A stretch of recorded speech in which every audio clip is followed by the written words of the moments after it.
Vous souhaitez m'encourager à continuer ce podcast? Alors n'hésitez plus. Allez sur iTunes, mettez 5 étoiles et laissez un commentaire d'encouragement. Merci. Bonjour et bienvenue dans Rester dans le flow, podcast où je me raconte et partage avec vous mon parcours de vie et de résiliente. Aujourd'hui, dans ce premier épisode de la thématique « Et la vie pro dans tout ça ?», j'aborde mes rêves de petite fille et le travail de la mémoire. Parce qu'il faut bien le dire, quelle que soit notre profession, celle-ci nous prend un maximum de temps par jour et il n'est pas simple de tout concilier. Nous, notre personnalité, la femme que l'on est et celle que l'on donne à voir, celle qui chaque jour se rend à son travail. Pas simple non plus de se faire confiance, de dépasser nos moments de faiblesse, de coups de mou.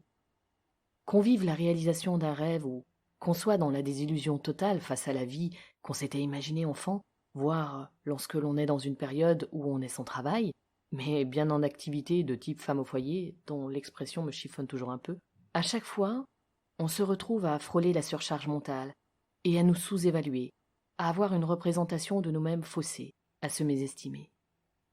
Je vous invite d'ailleurs à lire le passage sur le sujet dans l'ouvrage d'Odile Chabriac, Âme de sorcière, aux éditions Solar. Le chapitre 5 de la 3e partie, Retrouver confiance en soi, pourra peut-être vous éclairer, qui sait. Mais avant d'atteindre l'âge d'exercer un métier, comment envisage-t-on son avenir professionnel quand on est une enfant qui n'a même pas 15 ans? Avant d'être une femme et d'avoir cette vie professionnelle qu'on imagine, le rêve d'une petite fille, c'est quoi? Et le rêve d'une petite fille traumatisée, c'est quoi? Allez, on y va.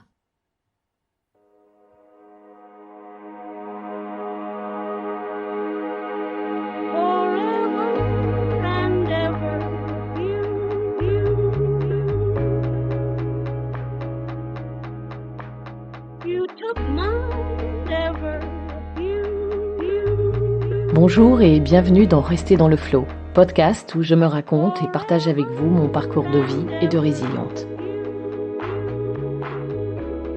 Je m'appelle Florence, j'ai 43 ans. Et comme on le dit dans le jargon actuel, je suis une mytho.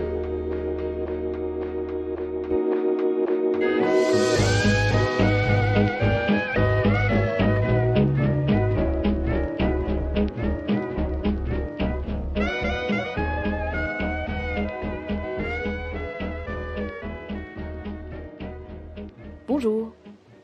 Même sans marquer le coup par un bal des débutantes, même sans participer à la fête des 15 ans si j'avais été espagnole ou argentine, le Sweet 16 par ailleurs, il fut un âge auquel j'ai commencé pour la première fois à vouloir me sentir femme et donc à avoir des velléités de vie professionnelle. Être une femme, pour moi, c'était, outre avoir des seins développés, m'imaginer dans un corps d'adulte et travailler habillée comme une femme d'affaires. Oh, ce n'était plus coiffeuse comme à 5 ans, ou caissière, ou grutière comme à 10. Non, ne cherchez pas le symbole phallique à travers ce dernier fantasme, j'étais juste jalouse de mon grand frère, à qui on offrait une grue à Noël, tandis que je bénéficiais de la énième poupée dont je m'empressais de couper les cheveux. Non, moi, ce qui m'a motivée, ce fut le rêve d'une vie à travers le jeu de scène. Oui, je voulais être actrice de cinéma, bouger devant la caméra, être comédienne sur les planches d'un théâtre. À 14 ans, je pris des cours, me faisant passer pour une jeune fille de plus de 16 ans, puisque c'était l'âge minimum requis pour s'inscrire, et je côtoyais pour la première fois des vieux de 18 ans, avec qui je découvris mes premières soirées festives. Des bagues sur les dents, de l'acné sur le visage, ce visage que je trouvais trop ingrat, et surtout une mémoire de poisson que je ne supportais pas d'avoir, j'étais fière de pouvoir montrer que je n'avais peur de rien, sauf de moi-même.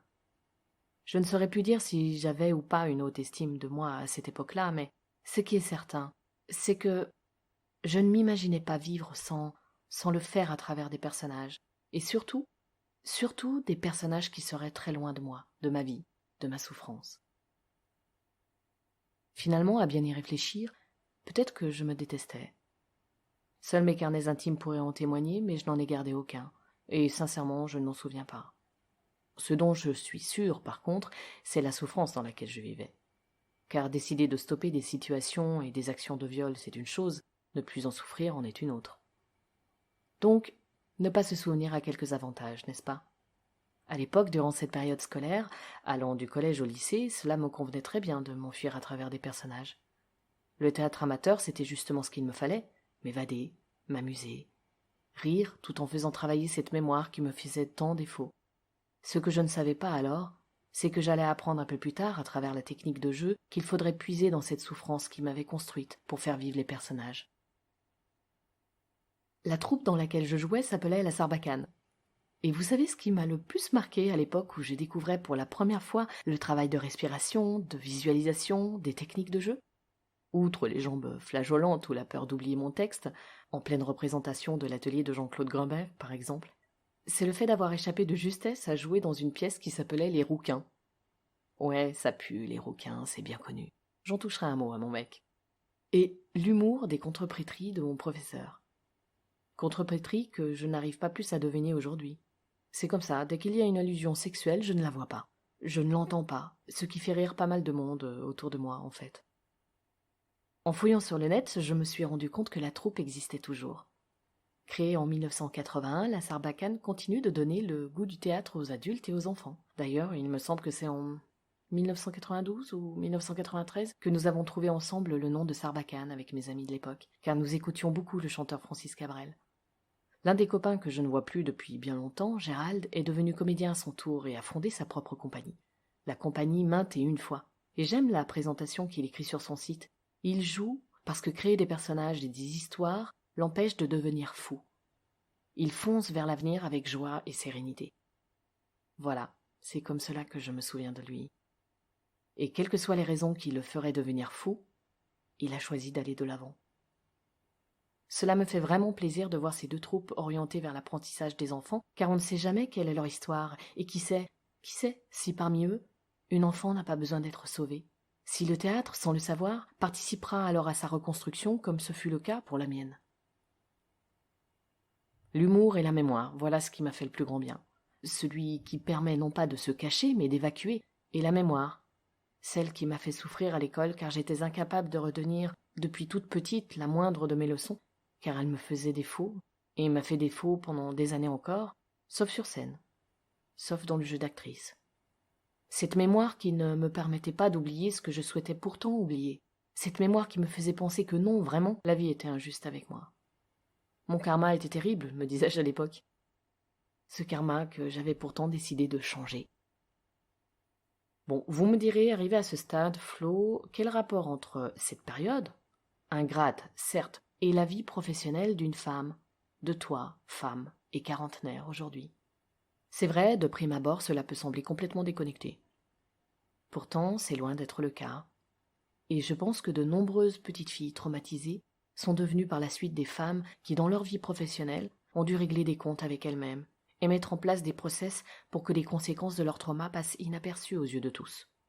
Parce que leur cerveau, qui n'est peut-être pas celui qu'il aurait dû être et qui garde des traces de ces traumas, ne leur permet pas de vivre et de travailler correctement sans perte de mémoire, sans surcharge mentale, sans flash, sans dissociation, sans perte de confiance en elles. Et j'en passe. Ces femmes qui, dès qu'elles rencontrent un obstacle, ne savent pas si elles ont du mal à le surmonter comme tout un chacun, ou bien parce qu'elles se sentent plus faibles que les autres, parce qu'elles sont à part, elles ne sont pas comme ces autres. Parce qu'elles ne sont pas les autres, elles ont un handicap caché, un handicap qui, même s'il était reconnu, ne serait pas accepté. Parce qu'elles ne savent pas si elles ont les capacités de surmonter cet obstacle ou pas. Parce qu'elles n'ont plus les repères pour se dire d'emblée « je peux y arriver ». Parce qu'elles, c'est moi. C'est peut-être vous. Toi. Alors que faire lorsque l'on a 15, 30 ou 45 ans et que notre mémoire ou notre confiance en nous fait défaut à l'école, dans notre premier job, alors qu'on s'est battu pour obtenir enfin un poste de direction, que notre mémoire ou ce manque de confiance nous laisse à penser que l'on est incompétente, en dessous de tout, au niveau zéro, malgré les faits ou ce que nous dit notre entourage professionnel, qu'on se sent toujours moins efficace qu'un homme. Je vous mentirais si je vous disais que j'ai la solution miracle. De même, je vous mentirais si je vous disais qu'en réalité, je n'ai jamais ressenti ces situations-là. Bien sûr que je les ai vécues. Je ne vous en parlerai pas si j'avais toujours eu confiance en moi, si je n'avais jamais souffert de ce manque de confiance provoqué par la perte de mémoire. Il fut une époque où mon principal problème, celui contre lequel je devais me battre, le piège dans lequel je ne tombe plus depuis bien longtemps, fort heureusement, est celui de la victimisation. Il s'agit de ne pas douter lorsqu'on se dit que tel ou tel obstacle est insurmontable à cause de ce que l'on a vécu par le passé. C'est de croire en sa résilience et de ne pas rebasculer dans des questionnements interminables. C'est de se donner ce petit coup de pied aux fesses qui me rappelle que je suis une femme et non plus une enfant, victime d'autrui, que je ne suis plus la victime d'un lien trompeur. Aujourd'hui, si j'ai bien plus confiance en moi et que j'ai combattu chaque année pour moi, pour parvenir à réaliser une partie de mes rêves, malgré des moments d'angoisse, de doute, de crainte, c'est que j'ai décidé de vivre en confiance avec la vie elle-même, avec ce qu'elle me réserve. Je ne sais pas plus que vous de quoi demain sera fait. En bref, je lâche prise. Il est là, le mot-clé. Lâcher. Du moins, s'il doit y en avoir un, c'est celui que je retiens. Lâcher. Ensuite seulement, vous ressentez les changements et retrouvez confiance, sérénité et décharge mentale. Ensuite, vous vivez. Lâchez. Je connais plus d'une femme qui passe du temps et de l'énergie à se vivre comme cela, sans jamais lâcher, ni chez elle, ni dans son travail, ni en elle. Me concernant, je sais très bien quand il est temps de lâcher. Lorsque je constate que je me perds dans les détails. C'est névrotique. Je peux rester des heures sur un petit point de détail, alors que ce n'est absolument pas dans mon tempérament et que ce n'est absolument pas ce que j'ai à faire. Je dis juste que parfois, les femmes se vivent comme incompétentes et sont les premières à s'infliger cela, encore plus effectivement quand elles ont vécu un trauma. Et parfois, souvent, les autres les laissent dans ce fonctionnement. Elles se cherchent et elles se perdent. Oui, je connais beaucoup de femmes qui n'arrivent pas à voir le verre à moitié plein, qui n'arrivent pas à se dire qu'à chaque problème, sa solution, qui n'arrivent pas à positiver ou à s'appuyer sur leurs points faibles pour en faire des forces. Je connais aussi des hommes comme cela, évidemment. Mais la plupart du temps, il faut bien le reconnaître, il s'agit de femmes. J'ai une solution tout de même que j'ai éprouvée pour celles et ceux qui le souhaitent. Au moins pour ce qui concerne le défaut de mémoire. Alors, si je reprends dans l'ordre, voyons voir, qu'ai-je bien pu faire à 15 ans, alors que je me détestais peut-être, que j'avais conscience de mon état de victime, et que je vivais avec un secret dans mon quotidien, ce quotidien de l'indicible.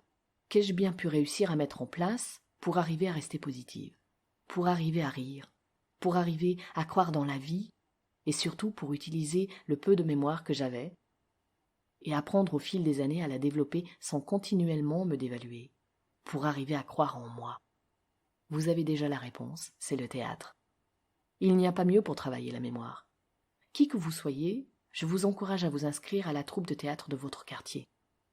Il ne s'agit pas de l'utiliser comme lieu thérapeutique, même si bien sûr cela participera forcément, que vous le vouliez ou non, à une meilleure prise en charge thérapeutique si vous avez entrepris une démarche en ce sens à côté. Mais de mettre en place un moyen ludique de travailler votre mémoire.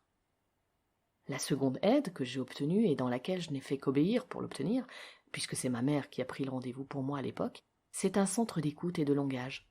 Ma mère m'y emmenait une fois par semaine, le centre Tomatis. J'en parlerai dans une prochaine émission de Parlons Thérapie. Ici, pas d'électrode sur la tête pour m'analyser, comme j'en ai eu suite à mes différents malaises vagos, pas de médecin, pas de psy, non.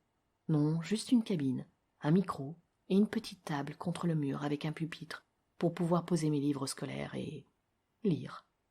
Lire à voix haute.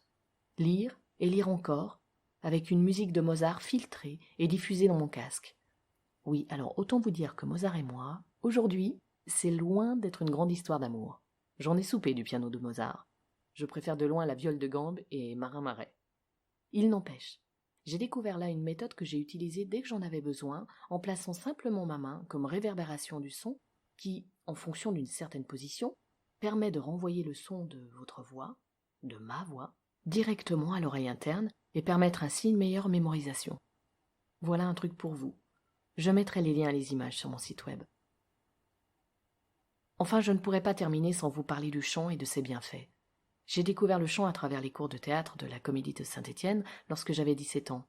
Et puis j'ai continué une fois installée sur Paris à l'âge de 20 ans, dont quelques cours que j'ai pris avec Sarah Sanders. Oui, la fameuse, celle qui fut l'une des coachs vocales de l'émission La Nouvelle Star. Si l'émission avait existé à cette époque-là, d'ailleurs, il y a fort à parier que j'aurais tenté ma chance. Je ne sais pas si ça aurait été une bonne idée, en fait. Et l'implication quelque temps dans un groupe dont je n'ai gardé aucune trace des enregistrements, malheureusement. En attendant, et pour continuer, ou conclure sur mes rêves de comédienne, mes problèmes de mémoire, de techniques de mémorisation, tout cela a contribué à me donner ou redonner confiance en moi, à savoir me servir de ma voix, de ma respiration, et donc à prendre la parole en public ou lors de réunions de manière à ce qu'elle porte, à ce qu'elle touche, à ce qu'elle ait un impact sur mon auditoire. Mes rêves, j'en ai encore plein, dont la radio par exemple. Alors, je ne sais pas si vous avez ne serait-ce qu'une seule de ces activités autour de vous, ou techniques déjà en vous, comme c'est le cas pour moi, mais ce qui est sûr et certain, c'est que ce n'est jamais perdu, jamais inutile, toujours utilisable et toujours un moyen de ressource pour vous rebooster, vous redonner espoir en vous, confiance en vous. Et ça, pas besoin d'aller chercher très loin pour savoir que ça vaut tout l'or du monde.